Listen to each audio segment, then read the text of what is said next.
Bonjour à toutes et à tous. Aujourd'hui, on va s'intéresser à la logique booléenne qui est nécessaire aux tests conditionnels qu'on retrouve dans les instructions de contrôle dans la plupart des langages de programmation. Alors Arduino bien sûr, mais C++, Python, Java, PHP, etc., etc. Alors on va voir ça ensemble et bien sûr, on essaiera comme d'habitude d'être le plus simple possible. Alors aujourd'hui, donc, on s'intéresse à l'algèbre booléenne qui doit son nom à George Boole, un mathématicien, philosophe et logicien anglais du 19e siècle. Alors vraiment, la force des travaux de George Boole, c'est d'avoir créé, développé mathématiquement une logique binaire, c'est-à-dire qui n'accepte que deux propositions, soit vrai, soit faux. Et donc ces travaux ont eu des importances capitale en informatique puisque c'est très facile de coder vrai ou faux en binaire, par exemple 1 pour vrai et 0 pour faux. Alors avec cette algèbre de Boole, on peut créer ce qu'on appelle des portes logiques, qui sont les bases de l'électronique numérique et donc de l'informatique. Avec ces portes logiques, en fait, on va pouvoir réaliser des opérations mathématiques de base comme l'addition et la multiplication. Donc c'est grâce à ces portes en fait qu'on peut réaliser des calculs sur une machine physique.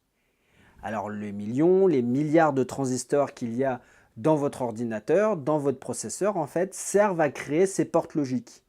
Et c'est grâce à toutes ces portes qu'on peut réaliser tout ce qu'on fait aujourd'hui avec un ordinateur ou un microcontrôleur. Alors c'est pour dire vraiment l'importance des travaux de George Boole.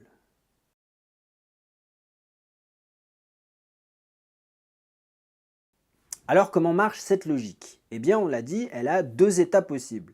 L'état vrai ou l'état faux, qu'on peut aisément coder sur une machine par 1 pour vrai et 0 pour faux. Et même en Arduino, des fois on va tomber sur le cas où il faudra considérer l'état high ou l'état low, c'est-à-dire l'état haut ou l'état bas. Alors cette logique, elle sert beaucoup dans les tests conditionnels des instructions de contrôle. On en a vu déjà une dans la précédente vidéo qui est le if. Alors un exemple pour se rafraîchir la mémoire, comment ça fonctionne? Eh bien si x est plus grand que 500, on va uniquement réaliser les instructions du bloc if, afficher x est plus grand que 500. Et on va sortir du if directement. Sinon, si x est plus petit que 500, eh bien on va uniquement réaliser l'instruction afficher x est plus petit que 500. Alors pour ça, vous voyez, dans le test, j'ai utilisé un opérateur de comparaison supérieur à. Il y en a d'autres qu'on va détailler ensemble. Alors le plus évident, bien c'est égal, l'opérateur de comparaison direct, qui s'écrit double égal et qui retourne vrai si x est égal à 500. De la même façon, on a l'opérateur différent de qui va retourner vrai si x est différent de 500. Donc il se note point d'exclamation égal, et le point d'exclamation, généralement, on le prononce not. Donc l'opérateur de différence, c'est not égal.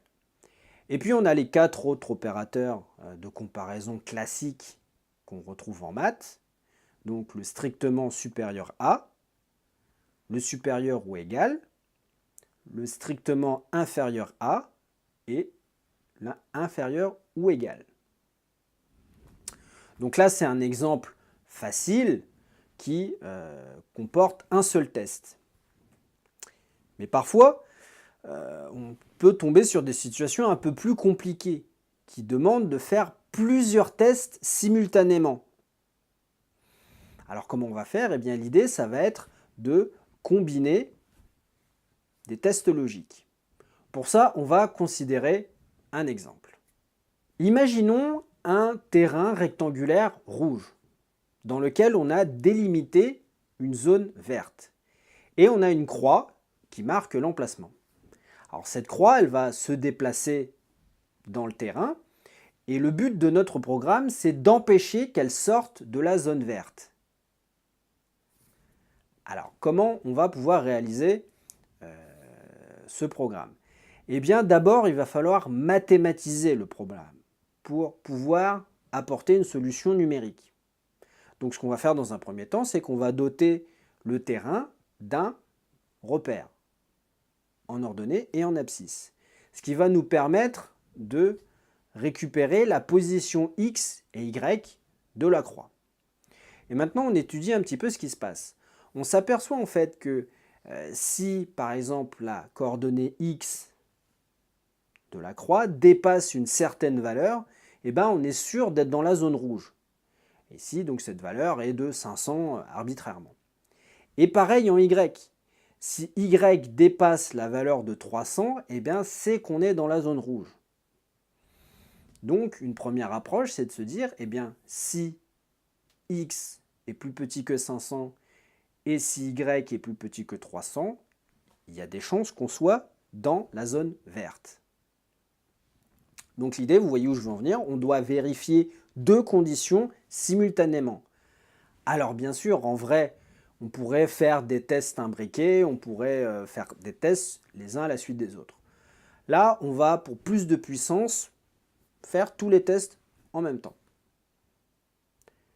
Donc pour ça, on va avoir besoin d'opérateurs logiques qui nous permettent de combiner plusieurs tests les uns avec les autres. Donc ces opérateurs logiques, il y en a deux, plus un, on verra un petit peu à part, deux essentiellement qui sont le et le ou. Alors on va les voir dans l'ordre pour expliquer un petit peu comment on peut combiner ces tests logiques les uns avec les autres. Alors d'abord le et. Le et, le and en anglais, qui s'écrit comme ça, double esperluette. Ce symbole, c'est ce qu'on appelle une esperluette. Alors la logique du et est très simple. Si on combine plusieurs tests logiques les uns avec les autres, eh bien ils doivent tous être vrais pour que le résultat final soit vrai. Prenons un exemple. Deux tests logiques, peu importe ces tests, mais si le premier est vrai et le deuxième est vrai, eh bien le résultat est vrai aussi. Alors qu'au contraire, si le premier test est vrai et le deuxième est faux, eh bien l'ensemble est faux. Pareil, si faux et vrai donne faux, et enfin faux et faux donne faux. Voyez.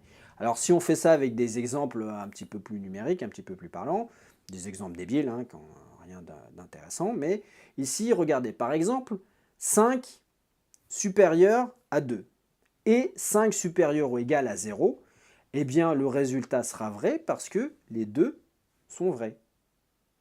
Si au contraire, maintenant je demande si est-ce que 5 est inférieur à moins 2 et 5 supérieur ou égal à 0, eh bien le résultat est faux parce que 5 n'est pas inférieur à moins 2. Et en allant plus loin, eh bien si je me demande si 5 est inférieur à moins 2 et 5 plus grand que 31 212, eh bien c'est faux parce que les deux tests sont faux. Donc voilà, la logique du et, c'est que tous les tests doivent être vrais pour que le bilan, le final, soit vrai aussi. Voyons le ou maintenant, qui se note donc double barre. Alors cette barre, vous la trouverez sur le clavier français, à la touche 6, en haut des lettres. Alors pour y accéder, il va falloir utiliser la touche Alt-GR, qui est à droite de la barre d'espace, et appuyer sur 6. Donc il y a bien deux barres à placer. Alors la logique du ou, c'est pas la même chose en fait, il suffit qu'un seul des tests soit vrai pour que l'ensemble soit vrai. Donc je reprends, si vrai ou vrai, eh bien ça donne vrai. Vrai ou faux, ça donne vrai. Faux ou vrai, ça donne vrai. Et enfin, faux ou faux, ça donne faux. Alors sur nos petits exemples débiles avec 5 et 2, par exemple 5 supérieur à 2 ou 5 supérieur à égal à 0, eh bien c'est vrai parce que les deux sont vrais. 5 inférieur à moins 2 ou 5 supérieur à égal à 0, c'est vrai parce que le deuxième test est vrai. Et enfin, le dernier test, où tout est faux, eh bien, on obtient quelque chose de faux. Donc la logique du ou, il suffit qu'un seul des tests soit vrai pour que l'ensemble soit vrai. Alors dans notre histoire de terrain, à quoi ça nous sert tout ça? Eh bien, on s'aperçoit en fait que si on veut être sûr que la croix est dans la zone verte, il suffit que sa coordonnée x soit comprise entre 100 et 500. Ouais. Donc il faut que x soit plus grand que 100, mais plus petit que 500. Et de la même façon, en y, il faut que sa coordonnée y soit comprise entre 100 et 300, et donc il faut que y soit plus grand que 100, et que y soit aussi plus petit que 300. Comment on va écrire ça dans notre test? Eh bien, pratiquement comme ça se prononce, un if, si x est plus grand que 100 et x plus petit que 500, et en même temps y plus grand que 100 et y plus petit que 300, eh bien on est dans la zone verte. Sinon, si une seule de ces conditions n'est pas vraie, c'est qu'on est quelque part dans la zone rouge, et on l'affiche, la croix est en dehors. Alors cet exemple, on l'a fait avec des « et ». On pourrait complètement retourner le problème et écrire ça avec des « ou ». Reprenons le terrain. On a dit que la croix devait être dans la zone verte. Eh bien, c'est la même chose que si la croix n'est pas dans la zone rouge. Il n'y a que deux possibilités. Elle est soit dans le rouge, soit dans le vert. Donc, si on s'assure qu'elle n'est pas dans le rouge, c'est qu'elle est forcément dans le vert. Donc, elle est dans le rouge si x est plus petit que 100, ou x est plus grand que 500, ou bien si y est plus petit que 100, ou y est plus grand que 300. Pareil, on écrit un if, cette fois-ci, avec des ou, qu'on prononce naturellement. Si x est plus petit que 100, ou x plus grand que 100, ou y plus petit que 100, ou y plus grand que 300, eh bien c'est qu'on est quelque part dans la zone rouge. Il suffit qu'un seul de ces tests soit vrai pour qu'on soit sûr d'être dans la zone rouge. Si tous ces tests sont faux, eh bien c'est qu'on est forcément dans la zone verte et on l'affiche dans else, la croix est dans la zone verte. Alors il nous reste un dernier opérateur à voir, c'est le non, donc not. Alors lui, il est très facile à utiliser, il inverse simplement la logique du test. Par exemple, not vrai, eh bien donne faux. Et not faux donne vrai. 5 inférieur à moins 2, qui est faux, donc not faux donne vrai. Alors on avait utilisé, si vous vous souvenez, un petit exemple avec des ou, donc qui étaient deux tests qui étaient faux, donc 5 inférieur à moins 2 ou 5 supérieur à 31 212 qui donnait faux. Eh bien si j'applique un not à cette combinaison logique ou, à l'ensemble, eh bien j'obtiens vrai, parce qu'au final c'est équivalent à not faux qui donne vrai. Alors à quoi peut bien servir cette logique de note? Eh bien on l'a vu que dans l'exemple du terrain, il y a deux façons de résoudre le problème. Soit on essaye, on se débrouille pour que la croix soit toujours dans la zone verte, hein, et on dit que la croix est dans la zone verte, ce qui est équivalent au fait que la croix n'est pas dans la zone rouge, puisqu'il n'y a que deux cas possibles. Ouais.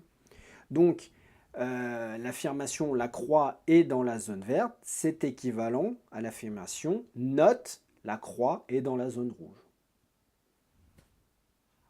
Alors donc voilà de façon très courte, hein, très résumée, la logique booléenne. Ça nous suffira nous pour les exemples qu'on veut faire. Bien sûr, il y a plus à dire et je vous encourage, je vous mettrai des liens de toute façon dans la description si vous voulez en savoir plus sur l'algèbre booléen.